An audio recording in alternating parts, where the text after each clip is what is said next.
Good morning, students. I am your English teacher, Shreyansh Tiwari.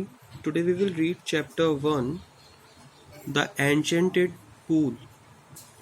जैसा आप सभी को पता है, इसके लेखक चक्रवर्ती राज गोपालचारी हैं। चक्रवर्ती राज गोपालचारी, जिनका जन्म 10 दिसंबर 1878 को हुआ था और इनकी मृत्यु 25 दिसंबर 1972 को हुई थी। इनको इनफॉर्मली कॉल्ड राजा जी और CR was a famous Indian lawyer, freedom fighter, politician and writer. इनको राजा जी, सीआर, चक्रवर्ती राज के नाम से जाना जाता है। ये बहुत ही महान और फेमस इंडियन लॉयर थे, फ्रीडम फाइटर, स्वतंत्रता सेनानी, पॉलिटिशियन, राजनीतिज्ञ और बहुत ही अच्छे राइटर थे। He was the founder of the Swatantrata Party and the first man to receive India's highest civilian award, the Bharat Ratna। जैसा आप सभी को पता है कि स्वतंत्रता पार्टी के ये फाउंडर भी रहे हैं और हमारे भारत का सबसे हाईएस्ट सिविलियन अवार्ड, जिसे भारत रत्न कहा जाता है, वो इनको प्राप्त हुआ। He wrote an abridged detailing of Mahabharat in English। Mahabharat एक बहुत ही महान काव्य है जिसके रचयिता महर्षि वेदव्यास के द्वारा लिखा गया है। इसको इंग्लिश में ट्रांसलेट चक्रवर्ती राज गोपालचारी के द्वारा किया गया। He was highly religious and a pious person, follower of the Vedas and Upanishads. इन्होंने वेदास और उपनिषद्स के बारे में काफ़ी सारी जानकारी लोगों को दी और उनके बहुत बड़े फॉलोअर भी थे। The best suitable tribute of Rajaji was from Mahatma Gandhi, who referred him as the keeper of my conscience। और राजा जी को सबसे बड़ा अवार्ड, सबसे बड़ा जो ट्रिब्यूट दिया जाता है, सम्मान दिया जाता है, वो महात्मा गांधी के द्वारा दिया गया और उनको कीपर ऑफ माई कंसेंस के रूप में उपाधि दी गई। लगातार बढ़ने वाली जो श्रेणी में उनको रखा गया। अब हम इस चैप्टर के बारे में आगे समझेंगे। ये जो द एंचेंटेड पूल जो लिया गया है, वो एक महाभारत का एक किस्सा है। उसमें से इन कुछ पात्रों को उठाया गया है। जैसे कि आप जानते हैं कि महाभारत एक परिवार के बीच में लड़ा गया, जो कि एक बड़ा रण क्षेत्र था, जहाँ पे एक तरफ कौरव और दूसरी तरफ पांडव थे। कौरव 100 थे और पांडव 5 थे। और इसमें सबसे महत्वपूर्ण भूमिका जो निभाई थी वो भगवान श्री कृष्ण के द्वारा निभाई गई। तो अब हम इस चैप्टर के बारे में समझेंगे। Yudhishthira waited for his brothers in anxiety and thrust. Yudhishthira प्यासे थे और व्याकुलता के साथ अपने भाइयों के लौटने का इंतजार कर रहे थे। Can they have been subjected to a curse or are they still wandering about in the forest in search of water? क्या उन्हें किसी ने श्राप दे दिया है? यहाँ पे जो कर्स की बात कही गई, कर्स को श्राप कहा जाता है और आगे बताया गया है कि क्या वो अभी तक पानी की तलाश में घूम रहे हैं। वॉन्डरिंग का मतलब होता है घूमना, फॉरेस्ट का मतलब होता है जंगल, सर्च का मतलब होता है ढूंढना। कैन दे हैव फेंटेड और डाइड ऑफ थ्रस्ट? कहीं वे सभी प्यास के मारे बेहोश तो नहीं हो गए, मर तो नहीं गए? तो unable to bear this thoughts and driven by an overpowering thrust, he gave up waiting and started out to look for his brothers and the pool, hoping that he might find them।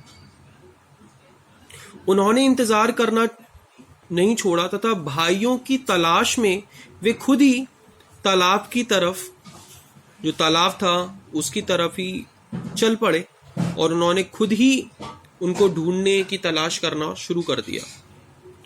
Yudhishthir proceeded in the direction of his brothers and had taken, kept on walking through tracks full of wild bear and spotted deer and big forest birds till he came upon a beautiful green meadows।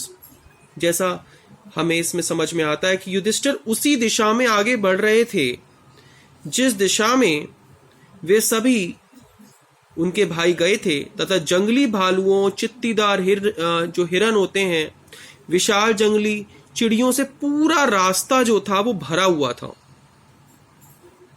Around a pool of clean water, जो कि उनको जिसके बीचों बीच से एक साफ पानी का सरोवर भी था।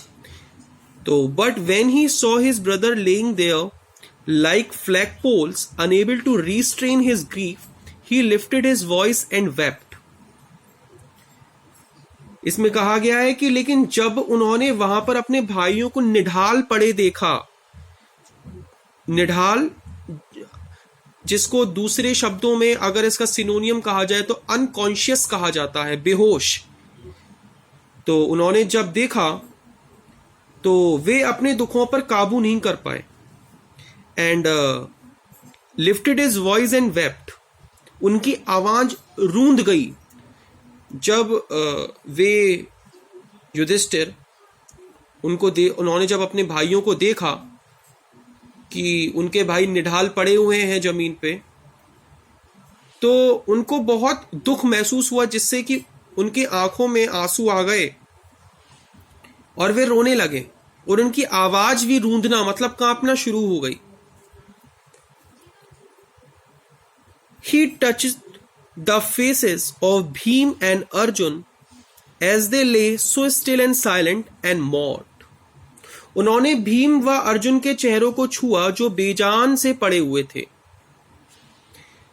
और फिर उन्होंने दुख से बोला कि Was this to be the end of all our woes? क्या हमारी तमाम प्रतिज्ञाओं का यही हश्र होना था? तो इस वक्त वे सभी भाई जमीन पर निढाल पड़े थे और युधिष्ठिर अपने दोनों भाइयों का चेहरा छूकर कह रहे थे, just when our exile is about to end, जब हमारा अज्ञातवास समाप्ति के करीब था। यहाँ एग्जाइल का मतलब होता है अज्ञातवास। सभी स्टूडेंट्स इस पे अंडरलाइन करके लिख लीजिए। You have been taken away, even the gods have forsaken me in my misfortune. यहां तक कि देवताओं ने भी विपत्ति में मेरा साथ छोड़ दिया है।